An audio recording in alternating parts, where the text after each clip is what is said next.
Mais dans nos familles, Olivier, dans ta propre famille, il y a des meilleurs, il y a aussi des mauvais. Et ces mauvais, ce sont mes enfants. Ceux-là que vous appelez, vous, les délinquants, que vous appelez les chégués, ce sont des enfants que nous avons portés dans nos ventres à nous. Donc, pour moi, il était aussi important que ces enfants-là puissent avoir aussi une formation. Où est-ce qu'on pouvait les envoyer? Je pense que le service national n'a pas été créé aujourd'hui. Ce service national a été créé il y a une décennie par Mosée Laurent-Désiré Kabila.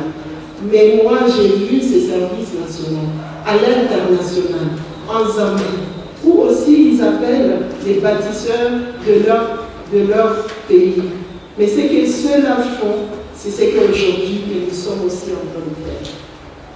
Donc vos frères qui sont partis ne sont pas partis en prison. S'il y a des parents, ces enfants ont été arrêtés. Ils sont restés à la disposition de la police pendant 5 jours. Quels sont ces parents qui peuvent dormir 5 jours durant? Quels sont ces grands frères, ces grandes sœurs, ce petit frère qui dort, qui ne voit pas son frère pendant 5 jours et resté vraiment indifférent? Ça m'a vraiment touché. Certains parents, les parents qui ont réellement les soucis de leurs enfants, sont passés pour récupérer ceux-là qui pouvaient récupérer. Parmi ces enfants, vous tous, vous les voyez. Ils sont sur la route. Ils vous demandent de l'argent. Ce sont ces enfants qui sont là-bas, qui sont chez Père Daniel. Et les 2 filles sont chez Tabitha. Ce n'est pas loin, vous pouvez passer par là. Donc, aujourd'hui, nous sommes prêts à pouvoir, en tout cas, aller, s'il faut aller, vous allez aller voir vos frères pour vous entretenir avec. Moi, j'ai suivi les images, mais s'il faut que j'aille, je vais y aller. Quant au bilan, le bilan est très clair. Il y a eu 3 morts.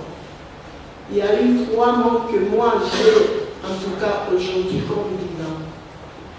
2, on m'a dit qu'ils se sont battus en prison. Et ces 2-là, ils étaient au niveau du ministère, et puis on les a amenés à l'hôpital. Et à l'hôpital, c'est là où ils ont succombé. L'autre, je pense qu'il était tellement dans ivre ou drogué, ça dépassait le bornes, et je pense qu'il est mort, selon les informations que moi j'ai. Et parmi les 3 morts, une est déjà enterrée. Je crois qu'on peut me confirmer cela sur des morts de sa famille.